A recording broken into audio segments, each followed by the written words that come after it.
Hi guys, and welcome back to the hot seat. Thank you guys for all my viewers who are still here watching. We do have one more guest today, and she's no less amazing than the two other guests prior. Another person who contributes to film in her own amazing, amazing way. So she is known, she's not just known as one thing, she's a writer, she's a director, she does all of these things, she's a creator, she's just an artistic in so many different ways, and I can't wait to have her here. I've been hoping that I would get to meet her, and I finally get to do today. So everyone, please welcome the amazing Deborah Richards. Thank you so much. I know I'm so much shorter than you. I'm so jealous. But please take a seat.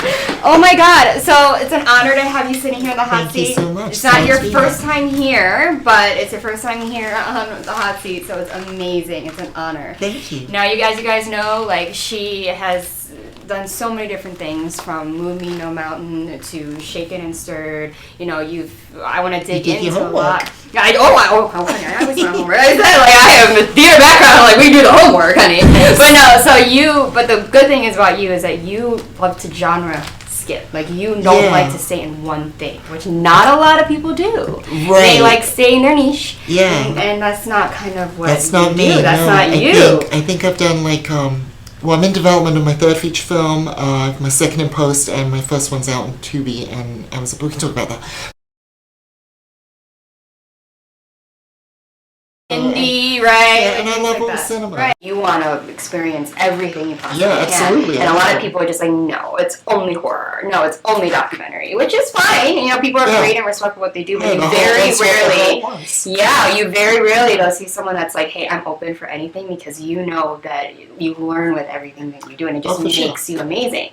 So you not only have this wide history of traveling so many different places, but you have also won Emmys for a lot of your past work. Well, it was one thing in particular. In 2015, I won 4 Emmys for a short I did in film school. Amazing. And I won, in film school, too, yes. Yeah. Right. I won Best Director, Best Short, Best Editing, and Best Screenplay. Wow. So that was great. Hitting all the marks. All the marks. Yeah, back in production. That's amazing. Obviously, you're doing everything you want to do, because that's what you want to do. And you're like, yes. Right? Yeah. And so I heard you say this quote, and which I love, and it's basically that sometimes you write a story 3 times. You tell a story 3 times, something along those lines, you know, when you're writing, when you're directing, and then you also when you're editing. I think it's even more than that. I think it's like when you're writing, when you're finishing it, when you're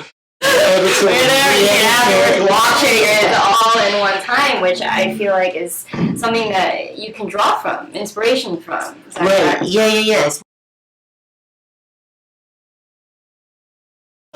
While we were getting people amped and excited about the movie, I was kind of doing like interviews like this and stuff, and we interviewed all kinds of people, like John Bandy, who taught Tom Cruise for Cocktail, and we interviewed Kristen Delpech, she's like the Tiger Woods of the sport. And this is my 3rd or 4th collaboration with my work husband, Patrick Wirtz, Emmy-nominated director in his own right. Right. And we're in post-production now of that, and the trailer comes out next week. That's amazing. I've seen the poster. It already looks so well done. Cool. And documentaries are hard and respectful in their own right to gather all this information, these viewpoints, and telling a story based on people's real life, right? Yeah. And so I'm trying to perceive that on camera and make sure that you do them justice when you do post. Well, it's also it's so much more of a marathon when you're making a documentary, because like with a narrative feature, it's like a sprint. You shoot for 21 days or 14 days or whatever it is. But this we were shooting for a year. So it required. But I'm sure you learn a lot. I feel like it's so enlightening I'm always to meet learning. people. Yeah, that's so fantastic, and I'm sure you can take that when creating other art in the future. So Move Me No Mountain, this is something very passionate. I've been seeing this. We've had it a lot in between my show and things like that, and I looked into it a lot, and it's really based on, the character experience tragedy, and then they move to Vegas, entering a completely different life, and then the trials and tribulations of that. Where did you kind of get the storyline, and where did it inspired from? It's funny because that was my first feature film, even though I directed about 100 commercials before that.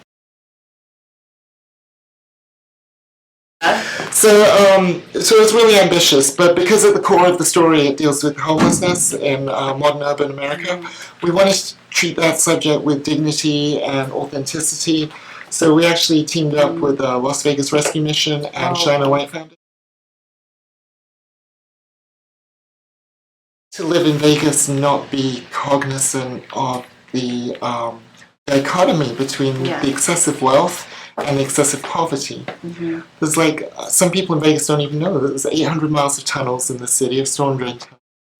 And so when you're walking on the strip in front of those multi-billion-dollar casinos, there's literally people 6 feet below you living. And that blows my mind. It just blows my mind. So, so I wanted to make a movie that wasn't just two people in a room. And I wanted to do something that we could be proud of, that strives to be cinema, as opposed to just another movie.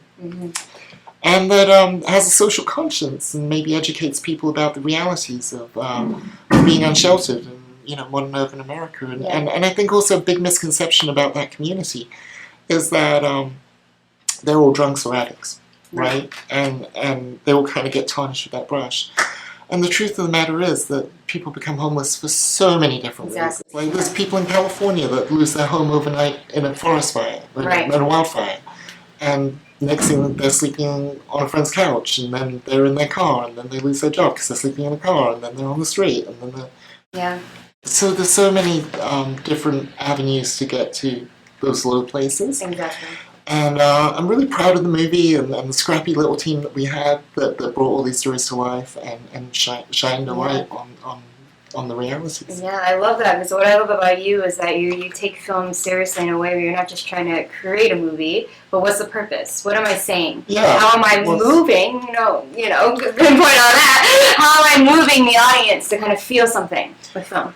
What am I saying that's contributing to the world of entertainment when everyone's making movies day in, day out, everyone's doing something, but what sets me apart, right? Well, I think film, cinema in general, okay, it's like a giant mirror that's held up, and it's a mirror showing us ourselves of what humanity is and what it's like and how we see ourselves as we move through time. And so I think we have a responsibility as filmmakers to choose what we want to show really carefully, and you know, anyone can grab a camera and go out and shoot. I want to know who they are, but like when you ask someone when they do their art, why do you want to be a director? Why do you want to be an actor? Why do you want to do this third? How they answer that question can kind of describe their purpose and their motive into what they're doing. So if I were to ask you, like, why you want to be a director? So I think, okay, so I'm an artist, first and foremost, and I'm like a supernova of artistic ability. I don't know why, I can't help it. I can make art out of anything. It's like John Lennon. You don't need a why, right? It's just you. Well, John Lennon once said, you know, give me a tune of that, meaning like, you give me a musical instrument, even if I can't play it, I'll come up with something cool. You give me a piece of Play-Doh, I'll sculpt something interesting. I'm just creative, right? And I feel that filmmaking is... well, first of all, it's the most collaborative art form, and collaboration. I wouldn't want to do this in a vacuum. Where would be the joy in that, right? There's a song in a line by The Cure. I think it was 1982, "Love Cats" by The Cure. There's a line in there that goes, "Hand in hand is the only way to land," and I love that. Like a sunset shared is more meaningful to me. So I love the collaborative aspect of filmmaking. And then the real key ingredient is that it's just impossible. It's impossible to make an amazing movie. There are so many things that have to happen. There's so much that has to happen that it's technically on paper. Someone once said making a great movie is the equivalent of getting a bow and arrow and trying to hit a target from 10 miles in the wind and rain.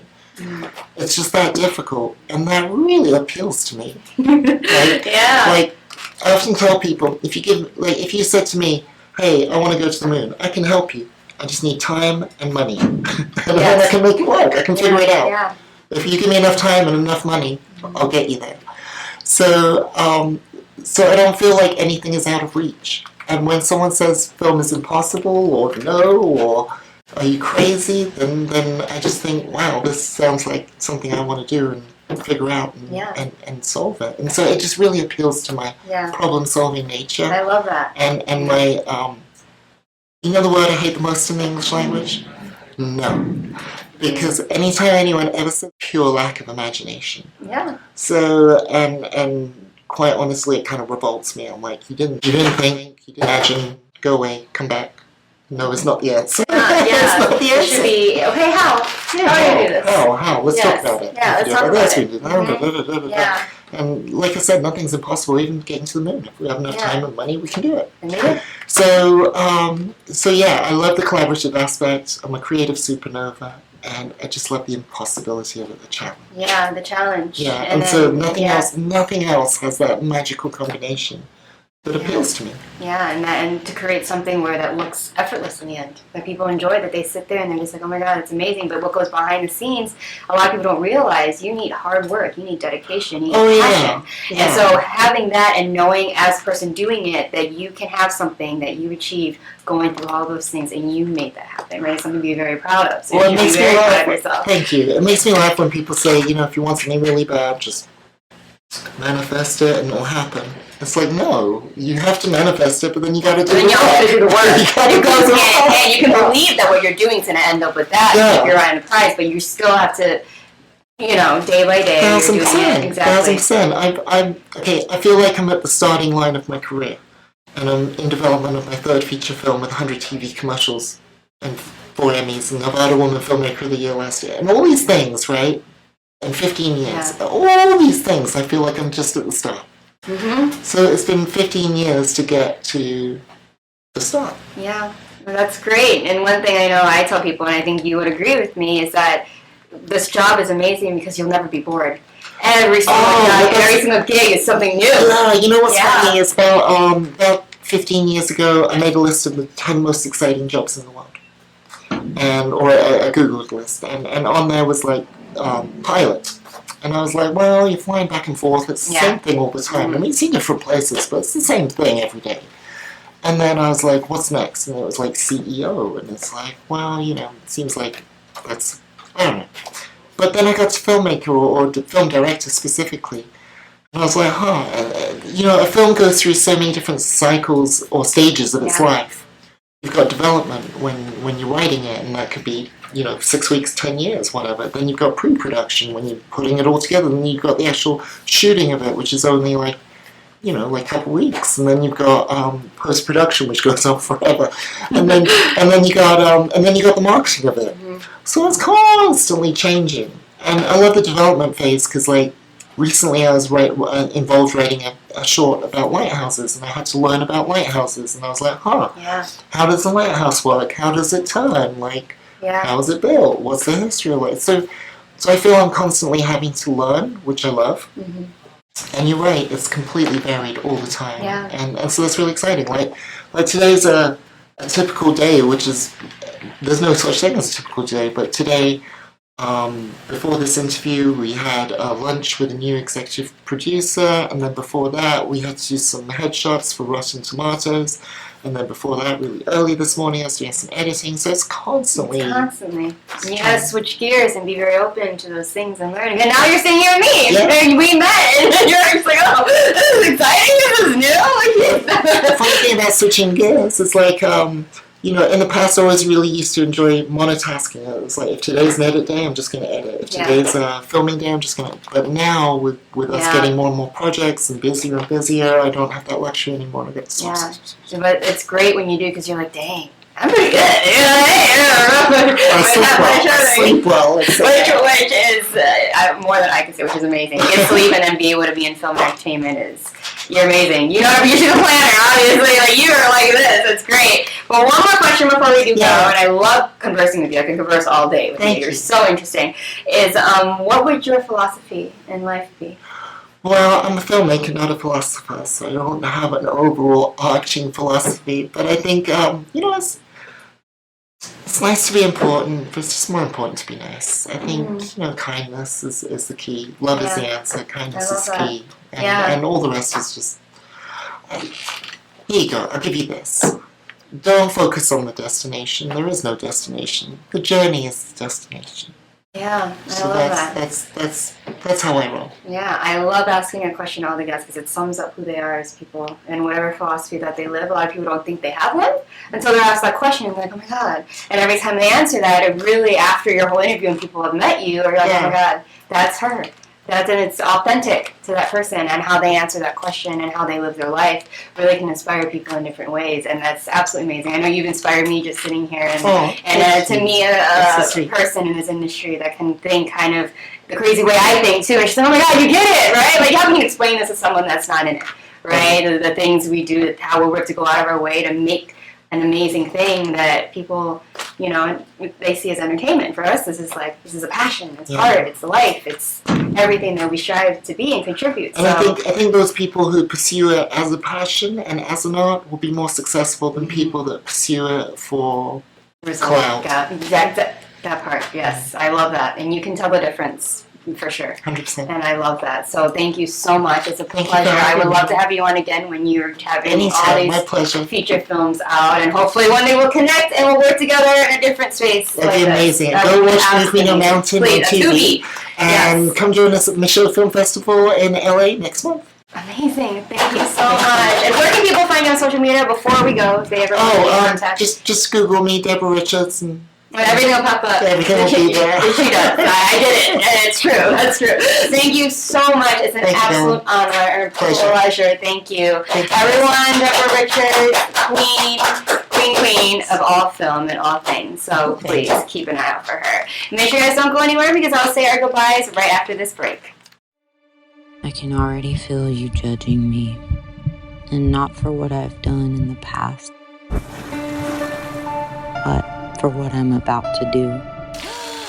I had what mattered, and I got careless. Like, I don't deserve more. I don't deserve sympathy. I don't deserve to be here.